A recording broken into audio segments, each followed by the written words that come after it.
کسی بھی اللہ کے نام میں، اس کی صفت میں ایک ذرہ برابر بھی عیب نہیں ہے۔ سارے اللہ تعالیٰ کے نام بڑے ہی باکمال اور بڑی خوبصورت ہیں۔ اور دو چیزیں انسان کو علم آ جانے کے بعد عمل سے روکتی ہیں، برباد کرتی ہیں۔ دو چیزیں، ایک ہے دنیا، مال، اور دوسری ہے شہرت۔ کل نئے نئے ہمارے جو احباب ہوتے ہیں، تھوڑا سا علم پڑھا، تھوڑی سی دین کی نالج آئی، تو وہ تھوڑا سا اس کو بیان کرنا شروع ہو جاتے ہیں۔ یہ چیز بڑی خطرناک ہو جاتی ہے آغاز میں۔ علم کا پہلا تقاضا عمل ہے، علم کا پہلا تقاضا تبلیغ نہیں ہے۔ ہماری فقاہت جو بنتی ہے، علم جو آتا ہے، عقل جو آتی ہے، وہ آتی ہے سماعت اور بصارت سے، سننے اور دیکھنے سے۔ کہ زمین پر کوئی وقت ایسا نہ آیا ہے اور نہ آئے گا کہ علم و ہدایت جو اللہ کی طرف سے آئی ہے وہ اٹھ چکی ہو اور دنیا پوری کی پوری گمراہ ہو چکی ہو، ایسا کوئی وقت نہیں ہے۔ ہر جاہل کا گمراہی پر ہونا، یہ اس کے لیے جہالت عذر نہیں بن سکتی، کیونکہ اللہ تعالیٰ نے اسباب ہدایت انسان کو دی ہیں، اس نے نہیں اس کو استعمال کیا، نہیں پہنچا، یہ اس کا قصور ہے۔ اور جان لیا اور جان کر گمراہ ہو گیا، یہ تو بدترین گمراہ ہے۔ جو میں اور آپ عمل کرتے ہیں، ہمیں صلہ اس چیز کا ملتا ہے۔ اللہ اپنے لکھے ہوئے علم، تقدیر کی بنیاد، وہ تو تقدیر اس نے لکھی ہے، ہونا وہی ہے، لیکن تقدیر کی بنیاد پر میرے جہنم کا فیصلہ اور جنت کا فیصلہ نہیں ہوگا۔ جنت اور جہنم کا فیصلہ میرے کیے ہوئے عمل کے مطابق، میرے نام اعمال کے مطابق ہوگا۔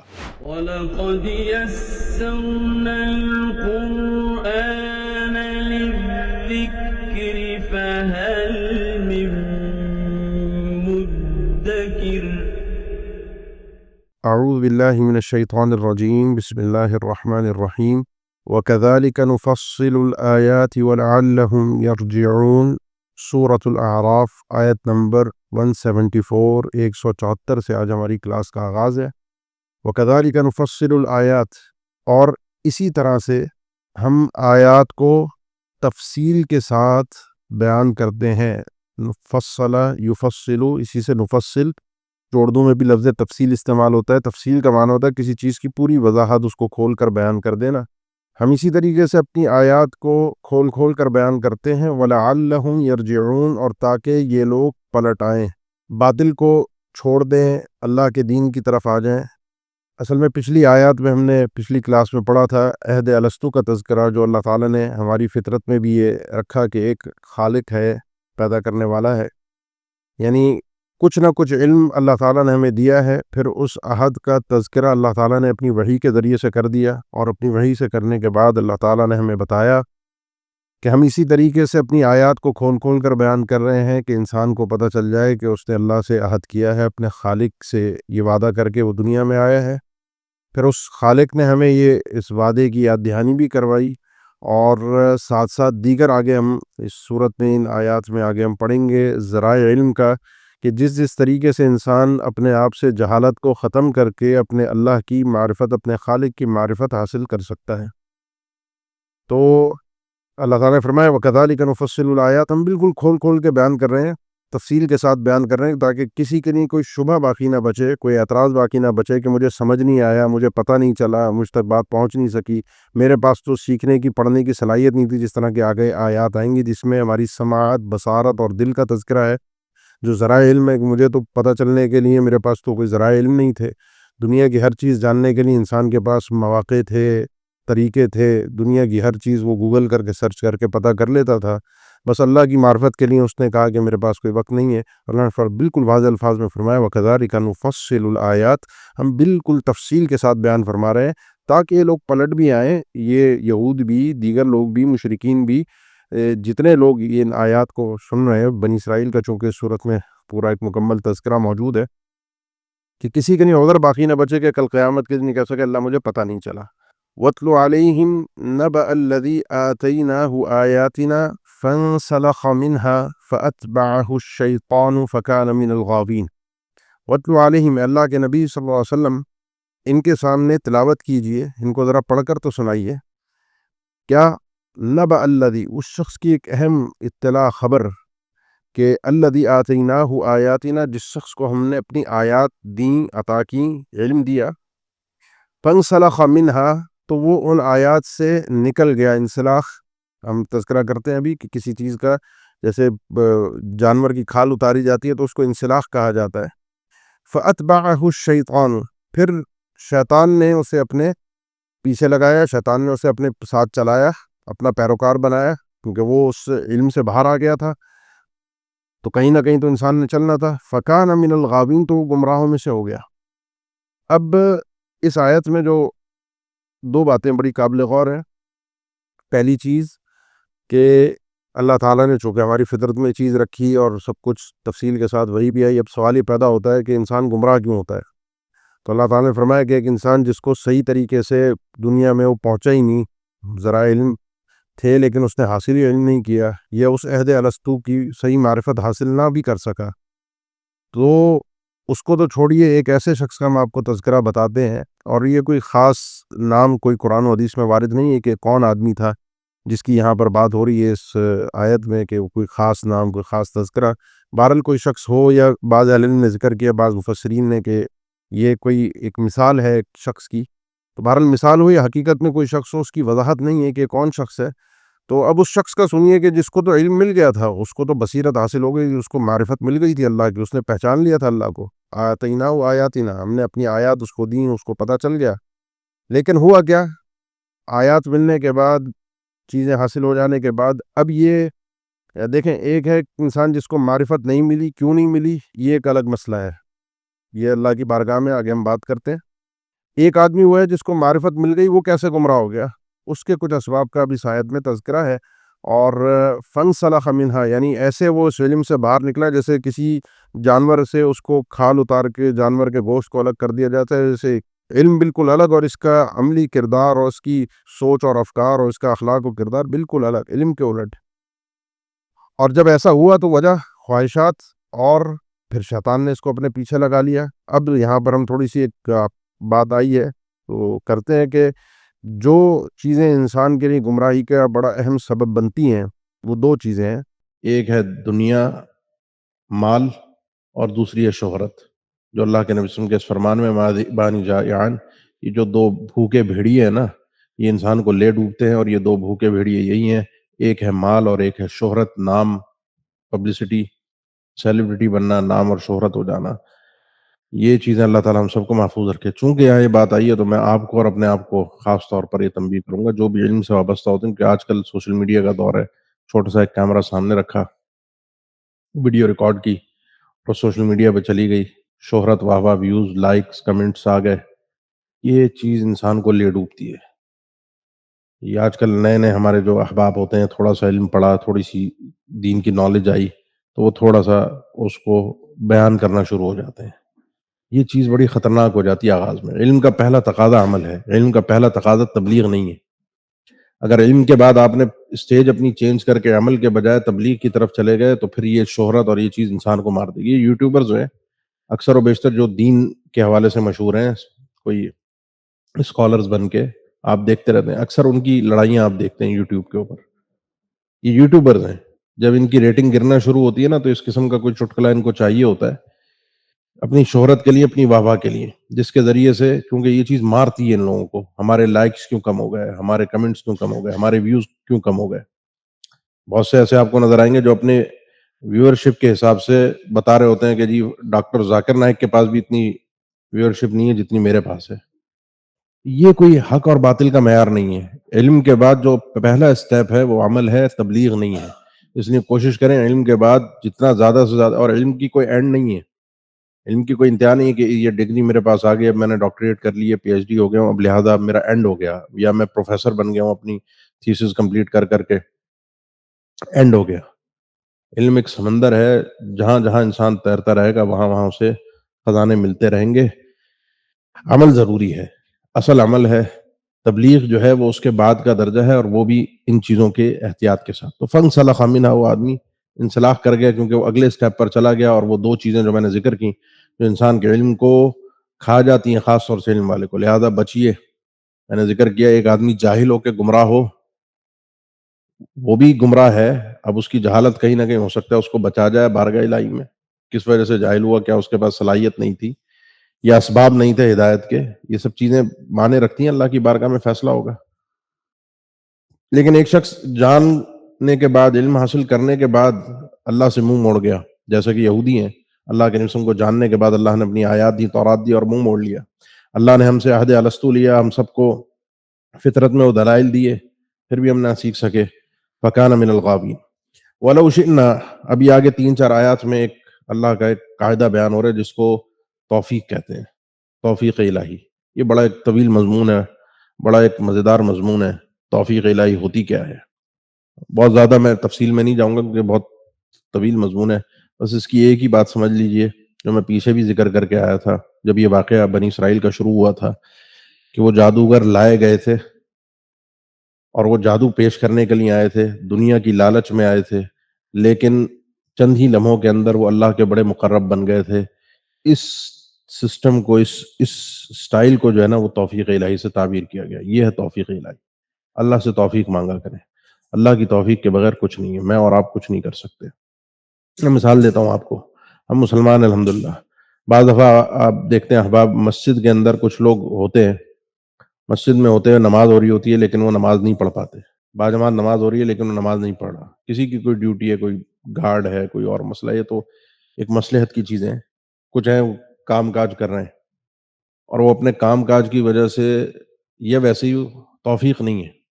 اور ایک آدمی دور پڑے سے کہیں آ کر اس کو نماز کے لیے کوشش کرتا ہے کہ مسجد میں پہنچ جائے. توفیق الہی. تو وَلَوْ شِئْنَا لَرَفَعْنَاهُ بِهَا. اگر ہم چاہتے تو ہم اس کو بلند کر دیتے ان آیات کے ذریعے سے، اس آدمی کو اونچا مقام دیتے. ہم چاہتے، ہماری توفیق تھی. اس کا مطلب یہ آیات جو ہے انسان کو مقام دلاتی ہیں دنیا اور آخرت میں. اللہ کا دین، انسان اسباب ہدایت اللہ کی آیات میں ہے. یہ ہدایت یہیں سے ملے گی، اونچائی یہیں سے ملے گی. لیکن یہ اونچائی ہمارا مقصود نہیں ہونا چاہیے. ہمارا مقصود رضا الہی ہے. اس رضا الہی میں بلندی مل گئی الحمدللہ، نہیں ملی کوئی مسئلہ نہیں. رضا الہی ملنا مقصود ہے. ہم چاہتے تو ہم اس کو مقام اور بلندی عطا فرماتے ان آیات کے ذریعے سے. وَلَكِنَّهُ أَخْلَدَ إِلَى الْأَرْضِ. لیکن اس شخص نے اخلاد کیا زمین کی طرف. اس کا ایک سادہ سا مفہوم ہے، اس نے دنیا کو چاہا. یہ سادہ مفہوم ہے، لیکن یہاں جو تعبیر ہے نا وہ اخلد الی الارض. آپ پڑھتے ہیں خالدین فیہا، خالدن فیہا، خالد خلود. یہ خلود لفظ جو ہے یہ ہمیشگی کے معنی میں آتا ہے. اخلد الی الارض، اس نے زمین پر ہمیشہ رہنا چاہا. اس نے زمین کو ہی اپنی، اس دنیا کو حقیقت سمجھ لیا کہ جو کچھ ہے مجھے یہیں مل جائے. میرے اس علم کو میں بیچ دوں، دنیا کما لوں جیسے یہودیوں نے کیا، اور دنیا کا سب کچھ مجھے فائدہ اور شہرت اور نام اور میرا مقام اور مرتبہ بن جائے. اس نے اس دنیا کو ہی حقیقت سمجھا، آخرت کو بھلا بیٹھا. واتبع ہوا، اور اس چکر میں وہ اپنی خواہشات کے پیچھے چل پڑا. جو دل میں آیا، جیسے چاہا، جو اچھا لگا اس حساب سے وہ اپنی زندگی کو گزارتا گیا. اللہ کی آیات کو، اللہ کے دیے ہوئے دین کو بھول چکا تھا. بچیے، میں اور آپ یہ نہ ہوں. اپنے آپ کو چیک کیجیے. اب اللہ تعالیٰ نے اس کی آگے جو مثال دی وہ سب سے قبیح ترین مثال ہے جانور کی. فمثلہ، اس کی مثال کمثل الکلب، کتے کی مثال ہے. کتے کی 2-3 جگہ پر مثالیں دی گئی. کتے کی وفاداری کی مثال بھی مشہور ہے. کتے کی مثال ہے کہ کتا قے کر کے چاٹتا ہے، جو حدیث میں صحیح مسلم میں بیان ہوئی ہے. جو شخص ہدیہ دے کر واپس لیتا ہے، کسی کو تحفہ دیتا ہے اور تحفہ دے کر کہتا ہے میں نے تمہیں دیا تھا واپس لو. جیسے ہمارے ہوتا ہے نا شادی کے موقعوں پر لڑکا لڑکی جب ہوتے ہیں تو وہ تحفے تحائف ایک دوسرے کے خاندانوں کو خوب دیے جاتے ہیں. اور سال 6 مہینے میں اللہ رحم والا معاملہ فرمائے کوئی رشتہ ختم ہو جائے تو جس طریقے سے وہ واپس لیے جاتے ہیں نا اپنے ہدیے دیے ہوئے، وہ مناظر کوئی دیکھے تو حیران ہو جائے. کتا بھی اس شاید اپنی جو قے ہوتی ہے اس طرح نہ چاٹتا ہو جس طرح سے ہم اپنی ہدیے واپس لیتے ہیں. آپ نے فرمایا اس کی مثال اس کی کتے کی طرح ہے جو قے کرتا ہے، الٹی کرتا ہے اور دوبارہ اپنی الٹی کو واپس چاٹتا ہے. جو ہدیہ دیتا ہے اور ہدیہ دے کر واپس لیتا ہے وہ ایسے ہی ہے. اور آغاز حدیث میں آپ صلی اللہ علیہ وسلم کا فرمان ہے، بخاری مسلم کی حدیث ہے، ہمارے لیے بری مثال نہیں ہوتی. تو کتے کی مثال کے ساتھ جو تشبیہ ہے یہ برائی کی تشبیہ ہے، اچھائی کی نہیں ہے. یہ بیان کرنا میرا مقصود تھا. تو یہاں جو برائی کی مثال دی گئی ہے، جو تشبیہ دی گئی ہے، اس کو اللہ تعالیٰ نے آگے خود واضح کیا.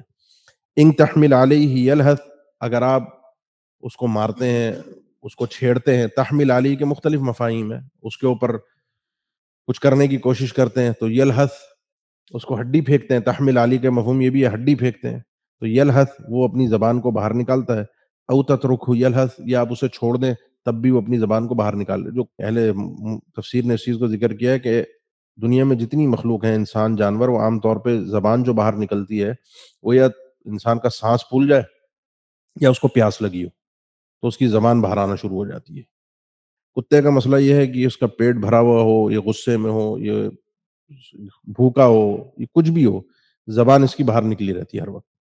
اور اس کو ہڈی ڈالی جائے تب بھی یہ زبان باہر نکال کے رکھے گا، اس کو کچھ نہ دیا جائے تب بھی یہ زبان باہر کے نکال لے. ایسے آدمی کی جو علم کے بعد گمراہ ہوا ہے، اس کو کوئی نصیحت پھر اثر نہیں کرتی کیونکہ یہ سمجھتا ہے مجھے تو سب کچھ آتا ہے.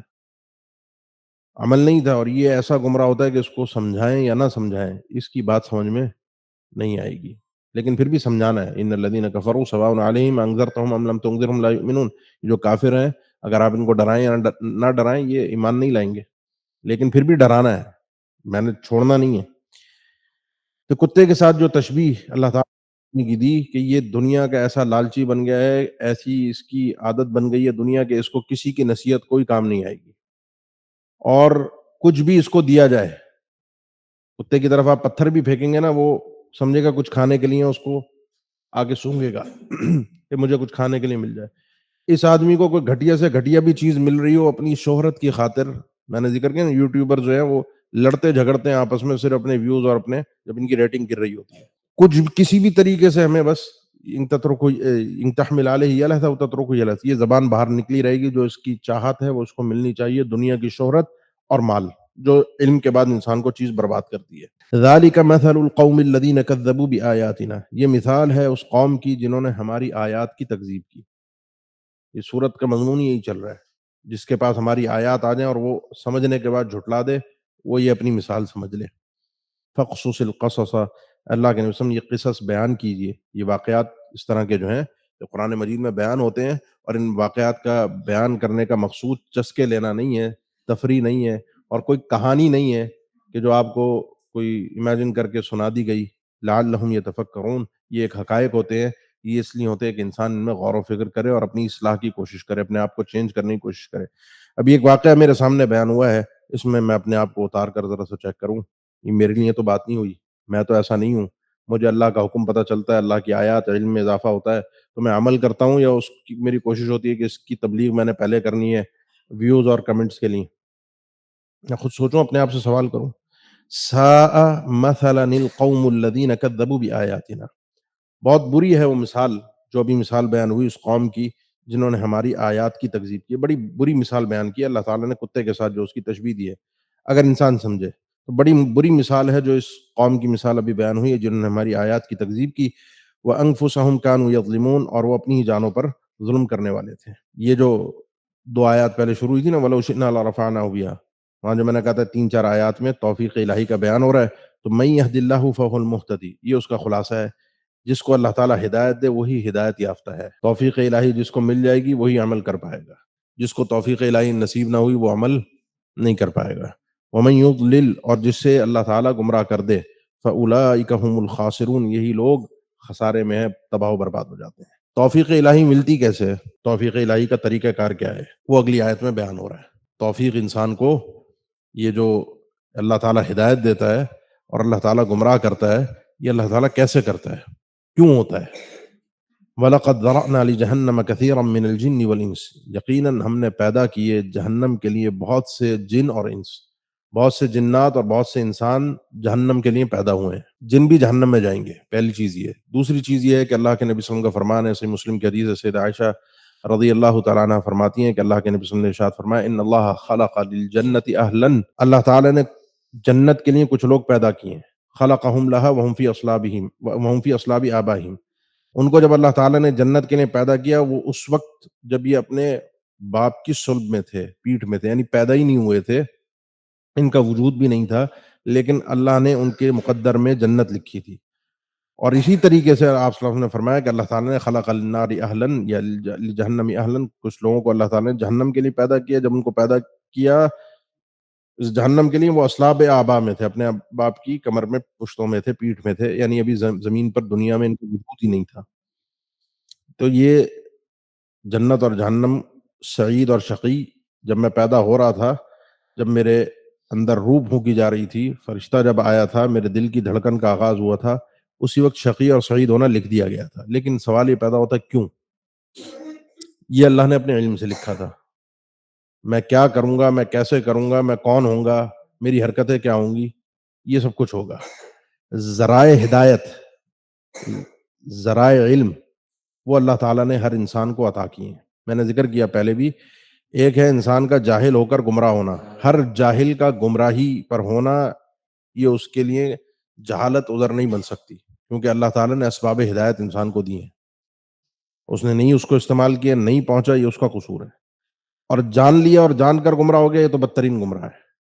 تو آگے اللہ تعالیٰ نے ذکر فرمایا کہ جو گمراہ ہوئے جو جہنم میں جائیں گے وہ کیوں جائیں گے، ان کو طے کیوں کیا گیا، کیونکہ اللہ نے سب انسانوں کو یہ صلاحیت دی، ان کا آگے اب تذکرہ ہو رہا ہے، لہم قلوب لا یفقہون بہا، ان لوگوں کے دل ہیں لیکن یہ اس سے فقاہت نہیں کرتے، سمجھتے نہیں ہیں، وَلَهُمْ أَعْيُنٌ لَا يُبْصِرُونَ بِهَا، اور ان کی آنکھیں جس سے یہ بصارت دیکھتے نہیں ہیں، وَلَهُمْ آذَانٌ لَا يَسْمَعُونَ بِهَا، اور ان کے کان ہیں جس سے سماعت نہیں کرتے، سنتے نہیں ہیں، أُولَئِكَ كَالْأَنْعَامِ، یہی لوگ ہیں جو کہ جانوروں کی طرح ہیں، بل ہم اضل، بلکہ جانوروں سے بھی بدتر ہیں، أُولَئِكَ هُمُ الْغَافِلُونَ، یہی لوگ غافل ہیں، ان کے دل ہیں جس سے سمجھتے نہیں ہیں، یہ دل سمجھنے کا کام کرتا ہے، اس مضمون سے ہمیں بات سمجھ میں آئی، اور کئی قرآن مجید کی کئی آیات جو ہیں وہ اس مضمون پر دلالت کرتی ہیں کہ سمجھنے کا کام وہ دل کا ہے، فقاہت جس کو کہتے ہیں، علم، باقی میموری سیو کرنا یہ تھوڑا سا ہے ایک اختلافی مسئلہ، یہ اس کا کوئی ایسا ذکر کوئی خاص نہیں ہے یادداشت کا، وہ زیادہ تر لوگ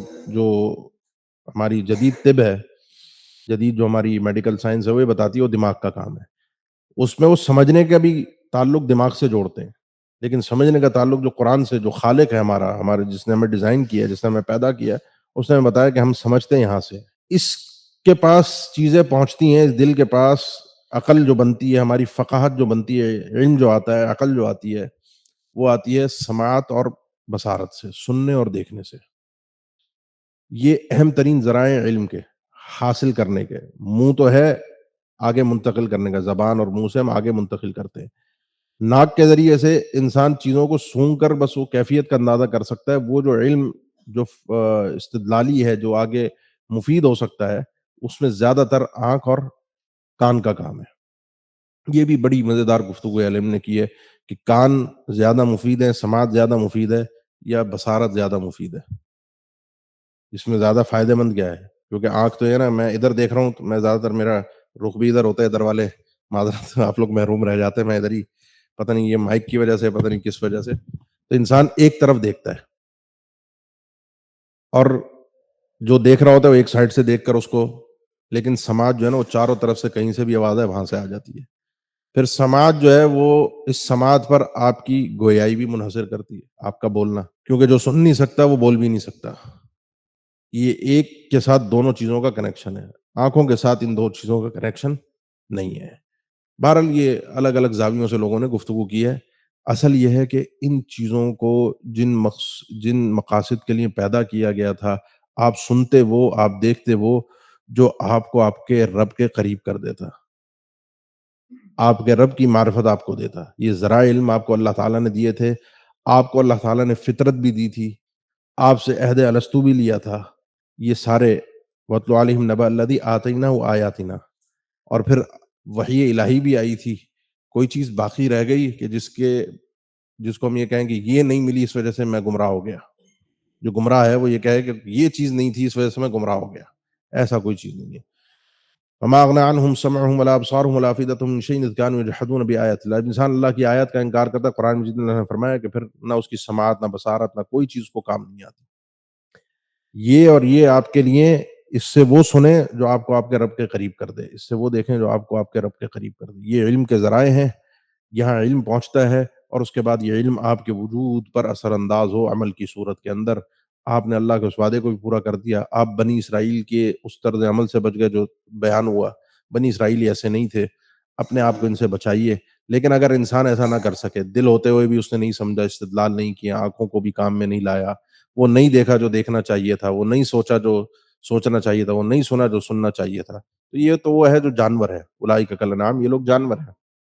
آگے بھی ابھی سورہ انفال کے آغاز میں چند آیات کے بعد ہم پڑھیں گے، ان شر الدواب عند اللہ الصم البکم الذین لا یعقلون، بدترین زمین پر رینگنے والے جانور وہ ہوتے ہیں جو گونگے بہرے ہوتے ہیں، نہ کچھ سن رہا ہے نہ کچھ دیکھ رہا ہے، اپنی زندگی میں مست ہے، اپنی خواہشات جی رہا ہے۔ جانور میں اور انسان میں فرق کیا ہے؟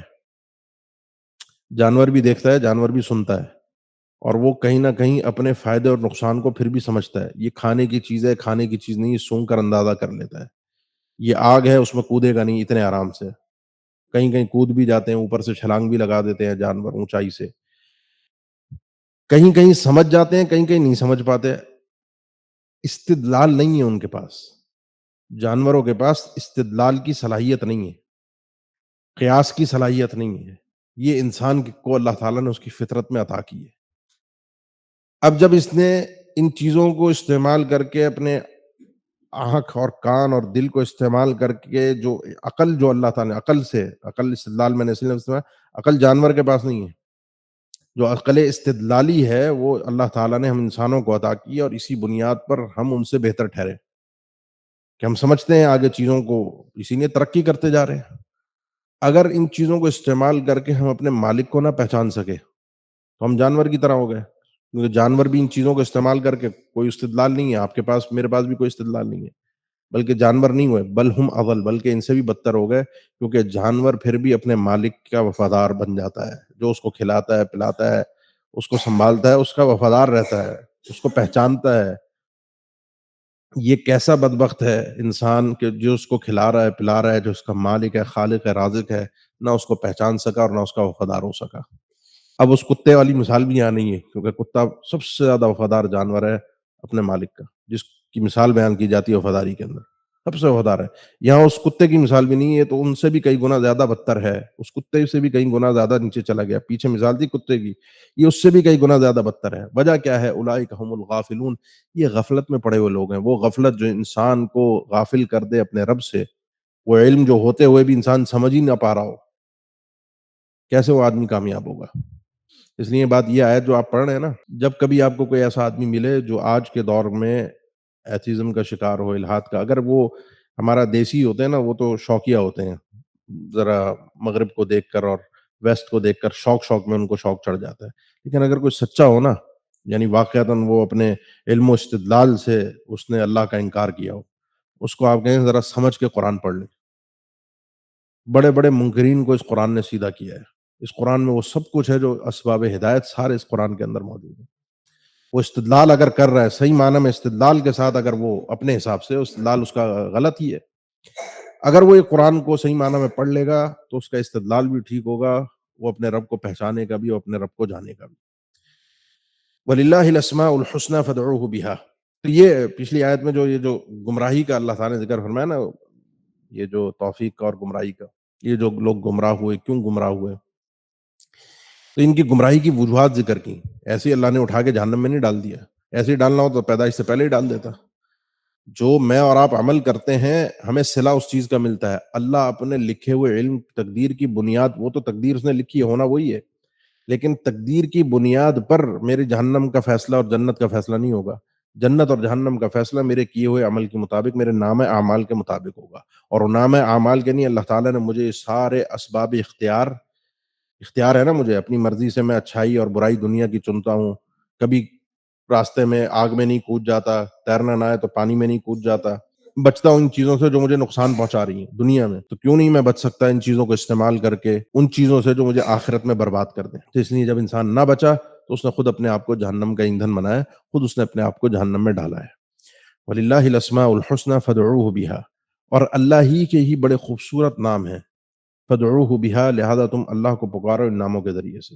کذبوا بآیاتنا، اور یہ سب کچھ جو آپ پڑھتے آ رہے ہیں یہ ہے، ان سے گفتگو ہے، ان کو سمجھانا ہے، لیکن انسان کو اپنی ذاتی عبادات پر بھی توجہ دینی چاہیے، اور اللہ کے جو خوبصورت نام ہیں جو اللہ نے خود اپنے تعارف کے لیے رکھے ہیں، میں اور آپ اللہ کو نہیں جان سکتے، میں نے ذکر کیا نا، کل بھی یہ بات گزری تھی کہ ایک ہے یہ تو میں اپنی فطرت سے، اپنے استدلال سے، اپنی عقل سے سمجھ لیتا ہوں، لیکن وہ ایک کون ہے، اس کی معرفت کے لیے انبیاء اور رسول آئے ہیں، اور اللہ نے اپنا سب سے زیادہ تعارف خود ہی کروایا ہے اپنے ناموں کے ذریعے سے۔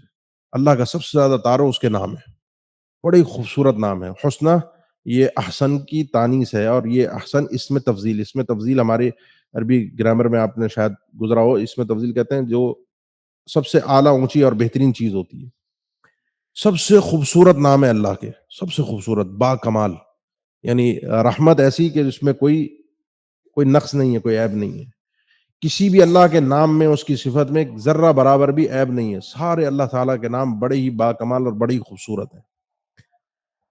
اللہ کا یہ تعارف تھا، آپ کے پاس آیا، یہ اللہ کی آیات آ گئیں، اس استدلال کے بعد، اس عقل کے بعد، فادعوہ بہا، اب اللہ سے اپنا ناطہ ان ناموں کے ذریعے سے جوڑو، اللہ کو پکارو ان ناموں کے ذریعے سے، اللہ سے دعا کرو، اور اللہ کے نبی صلی اللہ علیہ وسلم کا فرمان ہے، بخاری مسلم کی جو حدیث ہے کہ اللہ کے جو 99 نام ہیں، ان اللہ 99 اسما من احصاها دخل الجنہ، جو ان ناموں کا احصاء کرتا ہے وہ جنت میں جائے گا. 99 نیمز، اگرچہ وہ روایت درست نہیں ہے جامع ترمذی کی، اس میں 99 نام وارد ہوئے ہیں، اور اللہ کے 99 بھی نہیں ہے نام، 99 سے زیادہ ہیں جو ہم دعا کرتے ہیں. مشہور دعا ہے قرآن مجید کے حوالے سے کہ اللہ میں تجھ سے تیرے ناموں کا واسطہ دے کر تجھ سے دعا کرتا ہوں. ان کے اندر اب استأثرت بھی فی علم الغیب عندک، میں اللہ تجھے تیرے ان ناموں کا بھی واسطہ دے دیتا ہوں جو تیرے پاس علم غیب میں ہے، تو نے کسی کو اس نام کے بارے میں بتایا ہی نہیں، کسی مخلوق کو نہیں پتا، اس نام کا بھی میں تجھے واسطہ دیتا ہوں. تو ہمیں پتہ ہی نہیں ہے، تو ہم تعداد منحصر نہیں کر سکتے کہ 99 ہیں. 99 ہیں جو ان کی فضیلت ہے کہ جو ان کا احصاء کرتا ہے وہ جنت میں جائے گا. احصاء کا معنی ہے ان ناموں کو یاد کرتا ہے، ان کے معنی اور مفہوم کو سمجھتا ہے، اور ان ناموں کی لاج رکھتا ہے، ان ناموں کے ذریعے سے اللہ کو پکارتا ہے. لاج گیا ہے، جب میں جانتا ہوں اللہ سمیع ہے، اللہ بصیر ہے، جب اللہ تعالیٰ بار بار ذکر کرتا ہے تو میں کچھ ایسا تو اللہ کو نہ سناؤں جو اللہ کی نافرمانی والا ہو. میں اللہ کے سامنے، اللہ مجھے دیکھ رہا ہے، میں اللہ کے سامنے ایسے تو نہ پیش آؤں کہ جس انداز میں اللہ نے مجھے منع کیا ہے. امام احمد رحمہ اللہ کی جو یہ اشعار ہیں کہ فلا، پورا شعر تو مجھے یاد نہیں، اس کا آخری ٹکڑا ہے فلا تجعل اللہ احون الناظرین الیک. یہ جو آدمی گناہ کرتا ہے چھپ کر دنیا سے، سب کی آنکھوں سے چھپ کر بند کمرے میں، تو اس کو دنیا سے، تو دنیا کی نگاہوں سے تو شرم آ گئی، تو تم کم از کم اللہ کو تو ایسا نہ سمجھو کہ سارے دیکھنے والوں میں تمہیں سب سے کمتر، سب سے احون، جس کی تمہارے نزدیک کوئی حیثیت نہ ہو، اللہ ہو. کہ دنیا کی نگاہوں کی تمہیں پرواہ ہو گئی، اللہ تمہیں دیکھ رہا ہے، تم اس کو نہیں سمجھ پائے. یہ اللہ کے ناموں کا ایمان جو ہے نا، جو اس کا احساس ہے، یہ اس کے آثار ہیں. انسان ناموں کے ساتھ جیتا ہے، انسان ناموں کو اپنے شعور اور وجدان کے اندر محسوس کرتا ہے. پھر اللہ کے ساتھ جب اس کا ایسی لو لگ جاتی ہے، پھر اللہ کا بڑے قریبی بندہ بن جاتا ہے. ان ناموں کو یاد کرنا، ان کا احساس کرنا، ان ناموں کے وسیلے سے، واسطے سے اللہ کو پکارنا. اس کے دو طریقے ہوتے ہیں. ایک یہ ہے کہ اللہ کا نام آپ کو پتا ہے، اس نام کا وسیلہ دے کے اللہ سے مانگ لیجئے. جو نام ہے اس نام کے، رحیم ہے تو اللہ سے رحمت مانگ لیجئے، یا رحیم ارحمنی، اللہم انک عفو تحب العفو فاعف عنی. اللہ تو عفو ہے، نام ہے تیرا، تو اسی نام کے وسیلے سے تجھ سے اس نام کی جو صفت ہے وہی مانگ لیتے ہیں کہ تجھے معافی پسند ہے، ہمیں معاف کر دے. یا پھر کوئی آپ کی ضرورت ہے، کوئی آپ کی حاجت ہے، کوئی آپ کا مسئلہ ہے، وہ آپ سامنے رکھتے ہیں، اس حاجت اور ضرورت کے حساب سے آپ اللہ کے نام کو وسیلہ دینے کے لیے اختیار کرتے ہیں. آپ کو رزق کی ضرورت ہے، آپ نے رزق کی اپنی دعائیں کی، اللہ کو کہا یا اللہ تو رزاق بھی ہے، یا اللہ میں مشکل میں پھنسا ہوا ہوں، پریشانی میں گھرا ہوا ہوں، نکلنے کے راستے تیرے پاس ہیں، تو فتاح ہے، تو دروازے بند تیرے لیے تو کوئی ہے ہی نہیں، حیثیت ہی نہیں ہے، تو کیسے ان کو کھولے گا، وہ تیرا کام ہے. وہ ان ناموں کی جو سمجھ ہوتی ہے نا، فقہ جو ہوتی ہے اللہ کے ناموں کی، یہ اللہ کی معرفت جتنی انسان کو نصیب ہوتی ہے اتنا ہی انسان کی زندگی میں مزہ آ جاتا ہے، اس کو عبادت میں مزہ آ جاتا ہے، اللہ کا قریبی ہو جاتا ہے. وہ اللہ کو حقیقت میں جان رہا ہوتا ہے کہ ہے اللہ، اور وہ میرا ہے، اور وہ میرے ساتھ ہے، اور وہی میرا ہے، اور وہی میرے سب مسئلوں کو مشکل کشا حل کرنے والا ہے. وَلِلَّهِ الْأَسْمَاءُ الْحُسْنَى فَادْعُوهُ بِهَا وَذَرُوا الَّذِينَ يُلْحِدُونَ فِي أَسْمَائِهِ. چھوڑ دو ان لوگوں کو جو اللہ کے اسماء میں الحاد کرتے ہیں. الحاد لحد سے ہے، ٹیڑھ پن. لحد بھی قبر جو ہوتی ہے نا، اس کو بھی جو لحد والی قبریں ہوتی ہیں وہ ٹیڑھی ہوتی ہیں. ایک تو قبر جو ہوتی ہے نا ہماری سیدھی، جو ہم کراچی میں دیکھتے ہیں، لحد وہ ہوتی ہے جو سیدھا گڑا کیا جاتا ہے، پھر اس کو سائڈ میں، مدینہ میں آپ لوگوں نے دیکھا ہو بقیع کے اندر ایل شیپ میں، وہ ٹیڑھی ہوتی ہے نا نیچے سے ایل شیپ میں اندر، اس کو لحد کہتے ہیں، ٹیڑھ پن. وہ اللہ کے دین میں، اللہ کی آیات میں، اللہ کے ناموں میں الحاد تلاش کرتے ہیں، اللہ کے ناموں میں چینجنگ کرتے ہیں، اللہ کے ناموں کو مانتے نہیں ہیں جس طرح سے اللہ نے ماننے کا کہا ہے، اللہ کے ناموں میں کمی کر دیتے ہیں، اللہ کے نام اٹھا کر، ان کی صفات اٹھا کر غیر اللہ کو دے دیتے ہیں، اور غیر اللہ کے وہ نام رکھ دیتے ہیں، ان کو وہ صفات دے دیتے ہیں جو اللہ کی ہونی چاہیے. یہ سارا الحاد ہے. ان کو چھوڑ دو. جب ان سے مناظرے میں، حجت بازی میں اتنی گفتگو ہو گئی، جب نہیں سمجھ رہے، انسان کو اپنی عبادت پہ بھی توجہ دینی چاہیے. اور ان سے جس آدمی کے اندر نظر آئے نا کہ اس کے اندر سمجھنے کی صلاحیت، یہ سمجھنے کے لیے بات نہیں کر رہا، اس کو انسان اپنے ایمان کی سلامتی کے لیے چھوڑ دے. یہ اس کے ایمان کی سلامتی اسی میں ہے. سَيُجْزَوْنَ مَا كَانُوا يَعْمَلُونَ. ان کو عنقریب جزا دی جائے گی جو کچھ یہ لوگ عمل کر رہے ہیں. ان کا تو حساب کتاب کل بارگاہ الہی میں ہوگا. مجھے اور آپ کو اپنے اللہ سے مضبوطی کے ساتھ تعلق رکھنا ہے. بڑی خوبصورت ترتیب تھی جو شروع ہوئی تھی عہد الستو کے بعد. پھر اللہ تعالیٰ کا علم، اللہ تعالیٰ نے جو علم عطا کیا، آیات جو عطا کی، اس کی مثال ایک دی، پھر آگے اور مثال دی ذرائع علم کی. پھر اللہ نے اپنے حقیقی تعارف وَلِلَّهِ الْأَسْمَاءُ الْحُسْنَى جو وحی کے ذریعے سے آیا، جو میں اور آپ کسی بھی علم و استدلال سے دنیا کے نہیں سمجھ سکتے، وہ اللہ نے ہمیں عطا کیا ہے. اور اللہ کو پہچاننے کے بعد جب یہ عطا الہی ہو جائے تو آپ یہ سمجھ لیں یہ علم کامل ہو گیا. اس کے بعد عمل اپنا مکمل کیجئے اور اپنے اللہ سے ملاقات کی انسان کوشش کرے پھر، اور یہ امید رکھے کہ اللہ کا دیدار ہوگا، اللہ سے ملاقات ہوگی۔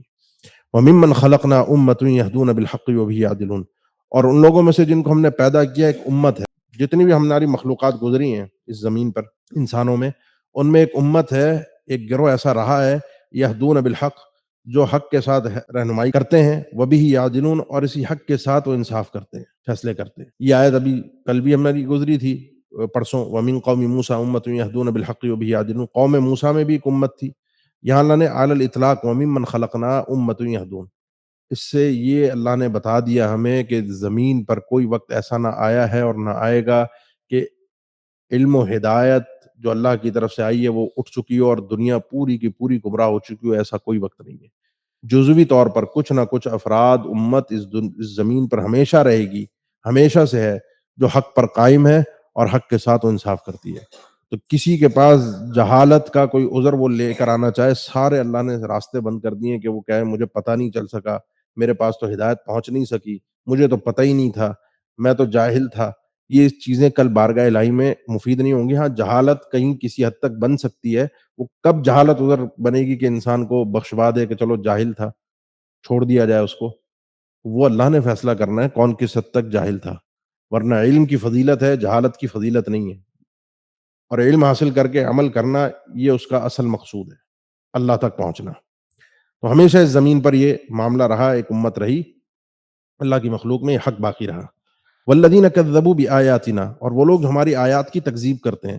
سورت کا مضمون یہی ہے، پیچھے آپ نے قوموں کا پڑھا، سنستدرجہم من حیث لا یعلمون، ہم ان کے ساتھ استدراج کرتے ہیں، آہستہ آہستہ کر کے ان کو گھیرتے ہیں، اور وہاں سے گھیرتے ہیں جہاں سے ان کو علم بھی نہیں ہوتا۔ واملی لہم، اور میں انہیں ڈھیل دیتا ہوں، ان کیدی متین، اور میری جو قید ہے نا، میرا جو یہ پکڑنے کا انداز ہے، یہ استدراج کر کے گھما کر، یہ بڑا سخت ہوتا ہے، اس کے بعد کوئی نکل نہیں پاتا۔ یہ تو آیت کا تھا ترجمہ۔ اس آیت کو اگر ان دو آیتوں کو سمجھنا ہو تو پیچھے بیان کردہ واقعات کو آپ دیکھ لیجئے، اللہ نے کیسا استدراج کہتے ہیں جو مطلوبات انعامات ربوبیت ہیں، تقاضۂ ربوبیت ہے، وہ انسان اپنے اوپر ہوتے ہوئے دیکھ رہا ہے، لیکن جو تقاضۂ الوہیت ہے انسان اس سے دور ہے، تو وہ سمجھ لے اللہ کا استدراج ہے اس کے ساتھ۔ کیا مطلب ہے؟ ربوبیت میں اللہ کھلا رہا ہے، پلا رہا ہے، بہترین فٹ فاٹ زندگی ہے، کوئی ٹینشن پریشانی نہیں، آگے پیچھے مست ماحول، کوئی پریشانی نہیں ہوتا، اور الوہیت کے جو انعامات ہیں اسے نصیب نہیں۔ الوہیت کیا؟ عبادت، یہ سب کچھ مل رہا ہے لیکن عبادت کی توفیق نہیں مل رہی، دنیا مل رہی ہے، اللہ اپنے قریب نہیں کر رہا، یہ سمجھ لے اللہ نے اس کے ساتھ استدراج والا معاملہ رکھا ہوا ہے۔ نعمت مل رہی ہے، دنیا مل رہی ہے عافیت میں، سلامتی میں، لیکن شکر کی توفیق بھی ہے، عبادت بھی ہے، تو یہ سمجھ لے اللہ نے اس کو ربنا آتنا فی الدنیا حسنہ وفی الآخرۃ حسنہ وقنا عذاب النار، دنیا بھی بڑی بہترین دے دی، آخرت بھی بڑی بہترین دے دی۔ الوہیت مل رہی ہے، تقاضۂ الوہیت کو پورے کر رہا ہے، اللہ کی عبادت کر رہا ہے، لیکن دنیا نہیں مل پا رہی، پریشانیوں میں، مصیبتوں میں، تکلیفوں میں ہے۔ تو اس کے لیے اللہ نے آخرت میں بہت کچھ ایسا رکھا ہے جو دنیا میں عافیت والے کو نہیں ملنا۔ یہ تین کیٹیگریز ہیں، جس کو صرف دنیا ملی لیکن دنیا میں عبادت کی توفیق نہ ملی، یہ استدراج ہے۔ جس کو دونوں مل گئے وہ دونوں جہان کا کامیاب ہے۔ جس کو آخرت کے لیے چنا تھا اللہ نے، اس کو دنیا میں تکلیفوں میں رکھا، عبادت کی توفیق دی، اس کا تو آخرت کا معاملہ ہی کچھ علیحدہ ہے۔ ان کو تو وہ کچھ ملے گا جو اہل عافیت دیکھ کر کہیں گے کاش کہ ہمیں زمین میں، اس زمین پر رہتے ہوئے دنیا کی زندگی کے اندر لوہے کے سلاخوں میں کینچیوں سے رکھ کر ہمارے جسم کو چیر دیا جاتا، کاٹ دیا جاتا، ختم کر دیا جاتا۔ تو یہ استدراج ہے، اور ہر قوم کے ساتھ اللہ نے استدراج کیا۔ فرعون کا استدراج آپ دیکھیں، اپنے گھمنڈ میں آخر تک نکلا، اس کو آخر تک ہوش ہی نہیں تھی کہ جہاں میں گھس رہا ہوں یہ تو میری موت ہے۔ میں تو موسیٰ علیہ السلام کے معاملات دیکھ کر آیا، اس لاٹھی کے معجزات میں دیکھ کر آیا، اور اسے یقین تھا، مارا گیا وہیں پر۔ اور یہ بھی دیکھیے، ہر ظالم کا انجام دوسرے ظالم سے مختلف ہوتا ہے، یہ صورت میں آپ نے پورا پڑھا، آگے بھی آتا رہے گا، اور دنیا میں بھی آپ دیکھیے، یہ اللہ کی سنت ہے، سنت اللہ التی قد خلت من قبل ولن تجد لسنت اللہ تبدیلا۔ اس سنت کو، اللہ کے اس طریقے کو آپ بدلتا ہوا نہیں دیکھیں گے۔ ہر ظالم کا الگ انجام ہوتا ہے، الگ طریقے سے ہوتا ہے، اور بڑی سخت پکڑ ہوتی ہے جب آتی ہے، اس سے پہلے ڈھیل بڑی لمبی ہوتی ہے جو اس کو اتنی اونچائیوں پر لے کر جاتی ہے، اور جتنی اونچائیوں پر انسان جائے گا وہاں سے جب گرے گا تو اتنی چوٹ آئے گی، اتنی تباہی ہوگی۔ اولم یتفکروا، کیا ان لوگوں نے تفکر نہیں کیا، غور و فکر نہیں کیا؟ یہ اللہ نے علم و سمجھ دیا تھا، دیکھنے سننے کی صلاحیت دی تھی، دل بھی دیا تھا، یہ سارے استدلال کے وحی بھی آ گئی تھی. ما بصاحبہم من جنہ، ان کے صاحب کے ساتھ کوئی جنون تو نہیں ہے. ان کے صاحب سے مراد اللہ کے نبی صلی اللہ علیہ وسلم ہے. یہ لوگ اس بات کو غور و فکر تو نہیں کرتے. یہ باتیں جو کی جا رہی ہیں اب تک آپ نے پڑھی، آگے پڑھ رہے ہیں، قرآن مجید جو بیان ہو رہا ہے، یہ باتیں کوئی پاگل کر سکتا ہے؟ یہ اللہ کے نبی صلی اللہ علیہ وسلم کو ساحر و مجنون، جو سورہ ذاریات میں اللہ تعالیٰ نے ذکر فرمایا 27 پارے میں کہ اللہ کے نبی صلی اللہ علیہ وسلم کے متعلق یہ کہتے ہیں یہ ساحر ہے یا جادوگر ہے یا مجنون ہے. یہ باتیں کوئی پاگل آدمی کر سکتا ہے؟ یہ کسی بیوقوف آدمی کا نعوذ باللہ کلام ہو سکتا ہے؟ یہ کتنی عمدگی کے ساتھ اور کتنی گہرائی اور شائستگی کے ساتھ بات کی گئی ہے. ان هو الا نذیر مبین، آپ صلی اللہ علیہ وسلم نہیں ہے مگر صرف کھلم کھلا ڈرانے والے. اولم ينظروا فی ملکوت السماوات، یہ اپنے ان علم و استدلال کے ذرائع کو، دیکھنے سننے کو، علم کو، دل کو، عقل کو، اللہ کی آیات کو استعمال کریں. اب غور و فکر کریں. کیا یہ لوگ نہیں دیکھتے فی ملکوت السماوات والارض، آسمان اور زمین کے سسٹم میں؟ یہ جو پورا عالم کا سسٹم چل رہا ہے اس میں غور و فکر نہیں کرتے؟ اور آسمان اور زمین کے علاوہ وما خلق اللہ من شیء، اور جو کچھ اللہ تعالیٰ نے پیدا کیا اس کو ذرا غور و فکر تو کرے. اسی لیے بڑی حیرت ہوتی ہے جب یہ بڑے بڑے سائنسدان اور یہ دنیا کے معاملات پہ غور و فکر کرنے والے لوگ جو ہے وہ ایک ایک چیز کی باریکیوں میں چلے جاتے ہیں. اتنے سالہ سال کی ریسرچ ہوتی ہے. بعض اوقات کوئی ویڈیو دیکھنے کو ملے سالہ سال کی ریسرچ ہوتی ہے، وہ ایک جانوروں کی کمیونٹی پر پوری ریسرچ کر رہے ہوتے ہیں کہ کس طریقے سے رہتے ہیں، چونٹیاں کس طریقے سے رہتی ہیں. سالہ سال کی ریسرچ کر کے ان کے اوپر کیمرے لگا کے لاکھوں ڈالرز خرچ کر کے یہ معلوم کیا کہ ان کا سسٹم کیا ہے. اس سسٹم کو معلوم کرنے کے بعد آگے تو بڑھتے. یہ دیکھ لیا، یہ سن لیا، اعین اللہ یبصرون بہا ولہم آذان لا یسمعون بہا، دیکھا بھی سنا بھی، لیکن دل میں اتارنے کے بعد فقاہت بھی تو کرتے کہ ان کو یہ چیزیں عطا کرنے والا کون ہے. خود بخود تھوڑی یہ چیزیں آ جاتی ہیں. ان کو یہ چیزیں دیں، ہم انسانوں کو دیں. آسمان کا سسٹم آپ دیکھیں، زمین کا، لمحے بھر کے لیے بھی کوئی بھی سمجھدار آدمی ہو وہ ان آیات کو پڑھ کر اللہ کے آگے جھکے بغیر نہیں رہ سکتا، اللہ کو مانے بغیر نہیں رہ سکتا. وَأَنْ عَسَىٰ أَنْ يَكُونَ قَدِ اقْتَرَبَ أَجَلُهُمْ، اور اس بات پر بھی غور و فکر نہیں کرتے یہ کہ قریب ہو ان کی اجل. عَسَىٰ أَنْ يَكُونَ، یہ کہ ہو، قد اقتربا، کے قریب آ چکا ہو ان کا اجل، ان کی موت کا وقت. یہ اس بات پر بھی غور و فکر نہیں ہے. اینڈ ہوتا ہوا ہر چیز کو دیکھ رہے ہیں، ہر چیز ہوتی ہے. روز صبح سورج نکلتا ہے، اوپر جاتا ہے، پھر غروب ہوتا ہے. انسان آتا ہے، زندگی جیتا ہے، جوان ہوتا ہے، بڑھاپے میں جاتا ہے، زمین سے چلا جاتا ہے. تو یہ موت تو آنی ہے، اور موت کے بعد پھر آگے حساب ہے. ایسے فضول تو ہم پیدا نہیں ہوئے کہ یہاں اگر فضول پیدا ہوئے ہوتے کہ کوئی آگے حساب نہیں ہے تو پھر تو بڑا معاملہ خراب ہو جاتا. فَبِأَيِّ حَدِيثٍ بَعْدَهُ يُؤْمِنُونَ، پھر کس بات پر، کس حدیث پر اس قرآن کے بعد یہ ایمان لائیں گے؟ اتنی عمدہ گفتگو پہ اگر یہ ایمان نہیں لائے، جس کو انہوں نے پاگل پن کی گفتگو سے تعبیر کیا ہے، تو پھر اور کون سی بات ہو سکتی ہے ایمان لانے والی؟ یہ استفہام انکاری، کوئی اور بات دنیا کے اندر ہو ہی نہیں سکتی. مَن يُضْلِلِ اللَّهُ فَلَا هَادِيَ لَهُ، لہذا جس شخص کو اللہ گمراہ کر دے اس کو کوئی ہدایت دینے والا نہیں ہے. گمراہ کیوں کرے گا؟ یہ سب باتیں آیت پیچھے شروع ہوئی تھی نا، توفیق سے، وہیں سے شروع ہو رہی ہے اور وہیں پہ ختم ہو رہی ہے. یہ سارے بیچ میں توفیق کے، گمراہی کے جو اللہ کے قوانین ہیں ان کا ذکر ہوا. من یضلل اللہ فلا ہادی لہ ویذرہم فی طغیانہم یعمہون، اور ایسے گمراہوں کو اللہ چھوڑ دیتا ہے ان کی گمراہی میں وہ بھٹکتے رہتے ہیں، ادھر ادھر ٹکرے مارتے رہتے ہیں. یہ اللہ نے اپنا قاعدہ اور قانون ذکر کر دیا ہے. اب چونکہ آخرت کا ذکر تھا، پیچھے تھا اپنی آخرت، قد اقترب اجلہم، اور آخرت جو ہے وہ اللہ کا ڈر اور خوف. یہ میں نے پہلے بھی ذکر کیا تھا، جب انسان کے اندر رہب پایا جائے اللہ کے احترام کے ساتھ ڈر، تو یہی چیز انسان کو انسان بنا. تو یسألونک، وہ ایک مزاحیہ استہزائیہ انداز میں پوچھتے ہیں. یسألونک، لوگ آپ سے سوال کرتے ہیں، عن الساعۃ، قیامت کے متعلق. ایان مرساہا، ارسا یرسی، اس چیز کا معنی ہوتا ہے کسی چیز کا ہو جانا، وقوع پذیر ہو جانا. یہ قیامت کب آئے گی؟ یہ آپ سے پوچھتے ہیں قیامت آپ کرتے ہیں کیا ٹائم ہے، کب آئے گی، کون سی ڈیٹ ہے؟ قل انما علمها عند ربی، آپ فرما دیجئے صرف اس قیامت کا علم میرے پروردگار، میرے اللہ کے علاوہ کسی کو اس کا علم نہیں ہے. نہ کسی فرشتے کو پتہ ہے. وہ جس فرشتے نے سور پھونکنا ہے، جس کے ذریعے سے قیامت برپا ہوگی، یہ سب نظام تہس نہس ختم ہوگا، وہ فرشتہ بھی اللہ کے نبی صلی اللہ علیہ وسلم کا فرمان ہے کہ اس نے وہ جو سور ہے اس کو اپنے منہ میں رکھ کر ہوا سانس بھرا ہوا ہے اور نگاہیں اس کی عرش کے اوپر ہیں کہ کس وقت اس کو آرڈر آئے. اس کو بھی نہیں پتا کہ آرڈر کس وقت آئے گا. آنکھیں اپنی کھلی رہتی ہیں، جیسے ہی آرڈر آئے گا فوراً میں نے سور پھونک دینا ہے. کسی کو معلوم نہیں ہے قیامت کب آئے گی.